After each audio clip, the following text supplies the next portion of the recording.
Ini adalah video kedua dalam subtema entropi ya. Dan seperti video ini diawali dengan tadabbur hadis. Kali ini video ini kita tadabbur surat Al-Baqarah ayat 30. Nih, teman-teman bisa baca lebih dulu.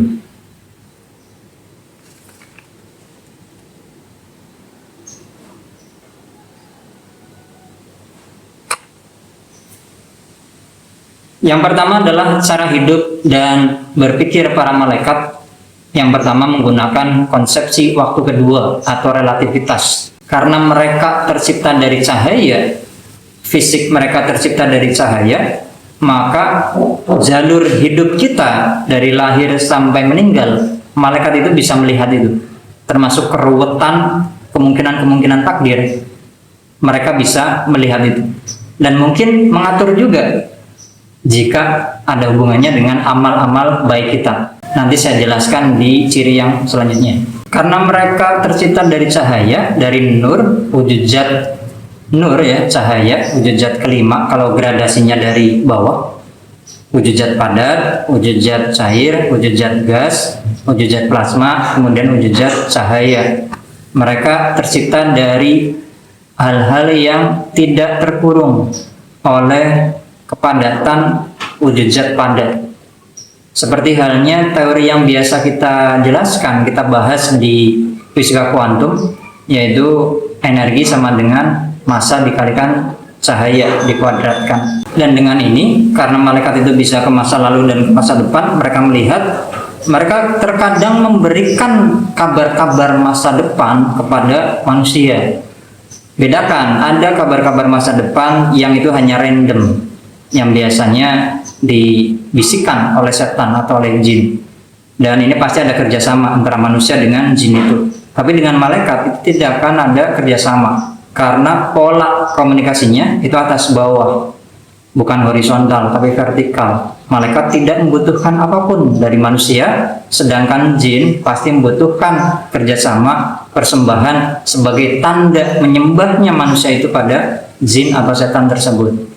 Contohnya siapa? Malaikat yang membantu membisikkan pada manusia tentang masa depan. Contohnya adalah ibunya Nabi Musa. Ketika didatangi Jibril, kemudian dihanyutkan bayi Musa itu di sungai Nil, kata Jibril itu akan diasuh oleh keluarga Fir'aun. Dan ternyata tepat, bayi Musa diasuh oleh istrinya Fir'aun, dan yang menyusui adalah ibunya sendiri.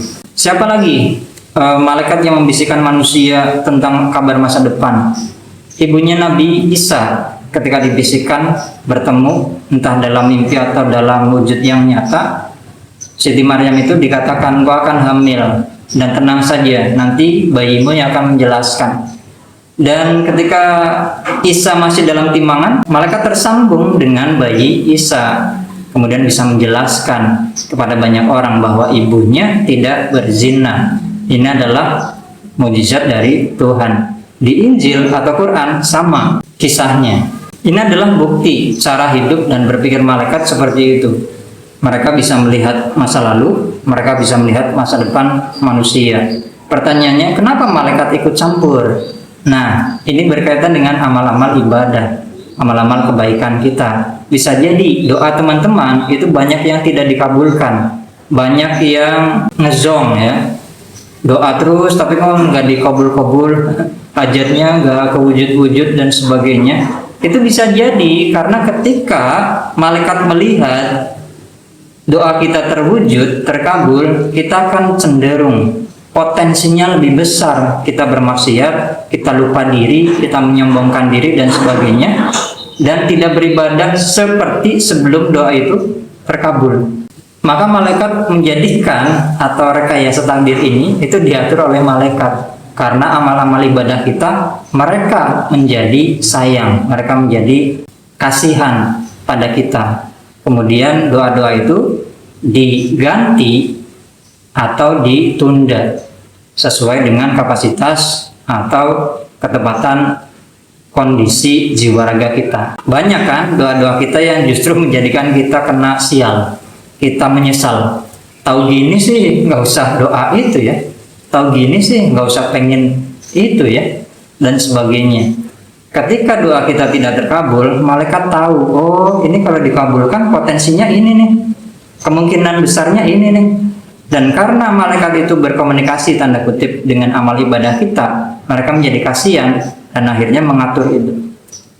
Kurang lebih seperti itulah. Karena memang sekali lagi dijelaskan dengan pola visual atau pola bahasa manusia akan sulit untuk menjelaskan dari wilayah itu. Apakah malaikat berpikir? Berpikir, bahkan berandai-andai, bahkan meremehkan, menyepelekan. Contohnya mana? Contohnya ada di surat Al-Baqarah itu. Protes, malaikat berpikir, wahai Tuhan, kenapa Engkau akan menjadikan manusia untuk khalifah mengatur bumi?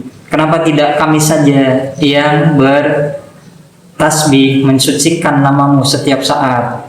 Ini adalah malaikat-malaikat al-a'la yang baru naik derajat. Mereka tidak sopan, mereka tidak punya adab.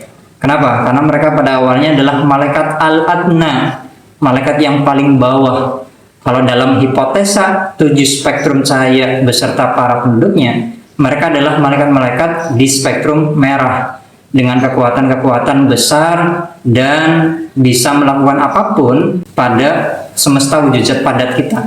Apa bukti bahwa malaikat yang protes di surat Al-Baqarah ayat 30 itu adalah malaikat al-adna yang baru naik ke derajat malaikat al-a'la? Buktinya bahwa tidak ada malaikat yang berani memprotes keputusan Tuhan.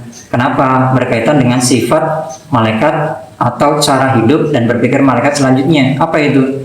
Mereka cenderung taat, tidak mungkin membangkang. Tapi kenapa ini bisa protes? Ya karena dia tidak punya adab. Adabnya belum begitu mulia. Kenapa? Karena mereka baru naik pangkat.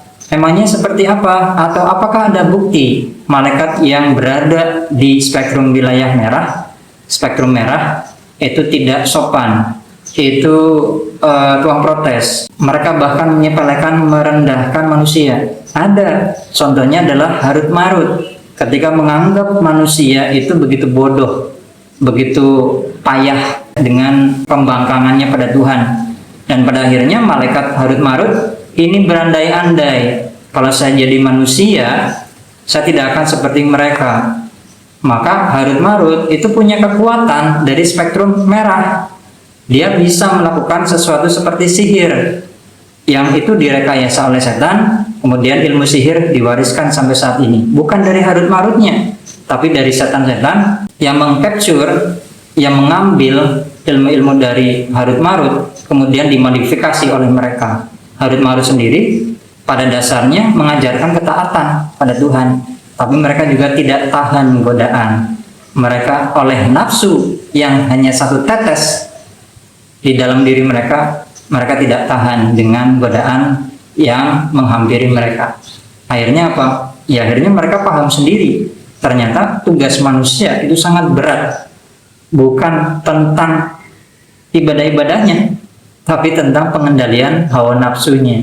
Yang terakhir, cara hidup dan cara berpikir mereka itu adalah mencintai umat manusia yang dicintai oleh Allah. Ada hadis yang bahkan menjadikan Allah itu mau melakukan apa yang tidak layak, tanda kutip ya, oleh Allah ya. Di antaranya adalah menunda kematian seseorang karena doa seorang hamba yang dicintai oleh Allah. Dan di hadis lain, hamba yang dicintai oleh Allah ini, Allah berkata pada para malaikat, wahai Jibril, aku mencintai hamba ini, maka cintailah dia. Jibril akan berkata pada seluruh penduduk spektrum bahwa hamba ini aku mencintainya, Allah mencintainya. Maka para malaikat itu juga akan mencintai hamba ini. Cinta ini bukan berarti semua permintaannya terkabul, tidak, itu bukan cinta. Cinta ya terkadang memberikan ujian berat. Kenapa? Ya untuk menunjukkan seberapa konsistennya hamba ini untuk terus menuju Allah. Dan itulah titik balik. Ketika kita berzikir kepada Allah, maka Allah pun menyebut nama kita. Ini ayatnya nih. Jadi mudah sekali ya untuk memahami cara hidup dan berpikir para malaikat, dan termasuk menjadi wali Allah seperti di video yang kemarin. Tapi jangan dicoba kalau teman-teman tidak punya guru ya. Saya juga nggak nyoba, saya kan cuma bikin konten aja.